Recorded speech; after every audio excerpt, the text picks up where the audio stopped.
9 అక్కడే కాబట్టి సమయానుకూలంగా రాలేకపోయినా దానికి ఇక్కడ ఉన్నటువంటి మైనార్టీ పెద్దలందరూ కూడా మన్నించాలని కోరుకుంటున్నాను. ఎందుకంటే మైనార్టీ శాఖ మంత్రిగా నాకు బాధ్యత, రావాల్సిన బాధ్యత. ఏదేమైనా కూడా ఆ ఒకరోజు ఆలస్యంగా వచ్చినప్పటికీ ప్రాంతానికి సంబంధించి దర్గాకు సంబంధించిన కొన్ని ముఖ్యమైన అంశాలు నాకు వారి మత పెద్దలు చెప్పడం జరిగింది.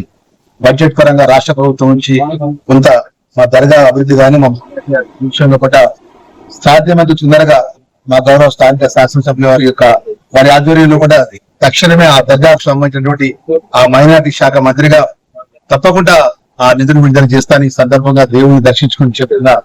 మరొకసారి మా మీడియా మిత్రుల ద్వారా ఈ భారతదేశంలో తెలంగాణ రాష్ట్రంలో హిందూ, ముస్లిం, సిక్, సాయి అందరూ కూడా అన్నదమ్ములాగా సామరస్యంతో సమగ్రతో దేశంలో అందరం కలిసిమెలిసి ఉండాలని కోరుకుంటూ ఆ దర్గా ఆ దేవుడు అందరూ కూడా చల్లగా చూడాలి. గౌరవ ముఖ్యమంత్రి రేవంత్ రెడ్డి గారికి ఈ ప్రభుత్వానికి అన్ని విధాల ప్రజలకు ఇచ్చిన మాట అమలు చేసే విధంగా ఆ దేవుడు, ఆ దర్గా దేవుడు ఆశీర్వదించాలి. ఆ దేవుడు ఆ నమ్మకాన్ని, విశ్వాసాన్ని ఇవ్వాలి. ప్రజలకు ఇచ్చే అమలు చేసే ఏదైతే సంక్షేమ కార్యక్రమాలు కూడా ఆ శక్తిని ఇవ్వాలని చెప్పి ఆ మైనార్టీ శాఖ మంత్రిగా మనస్ఫూర్తిగా కోరుకుంటూ సెలవు చేసుకుంటున్నాను. కాజీపేట దర్గా అనగానే, ఉత్సవాలు రాగానే ఒక పెద్ద ఎత్తున జిల్లాలో పండుగ వాతావరణం. ఈ దర్గా మీద ఉన్నటువంటి యావత్ వరంగల్ జిల్లా ప్రజలే కాకుండా రాష్ట్రానికి ఒక నమ్మకం. మరి ఇక్కడి నుంచి కులం, మతం అనేది తేడా లేకుండా హిందూ, ముస్లిం, ఇసాయి కలిసి కలుపుకొని పోవటానికి ప్రతి సంవత్సరం ఇక్కడ ఉత్సవాలు చేసుకుంటూ ఇక్కడ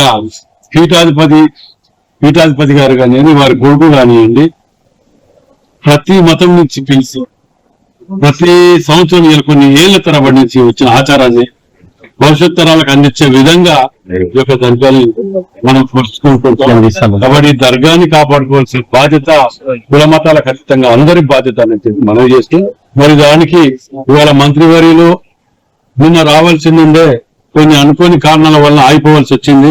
ఇవాళ మంత్రి గారు రావటం, వారికి ఇక్కడ దర్గా ఉన్నటువంటి కొన్ని సమస్యలు చెప్పడం జరిగింది. తక్షణం వాటికి ఇంకా రిలీజ్ చేయడానికి కూడా ఆలోచన చేసింది. దాని మీద అయినాక చెప్తే బాగుంటది, ఇప్పుడు ఎందుకులే అనే దాని మీద ఆగటం జరిగింది.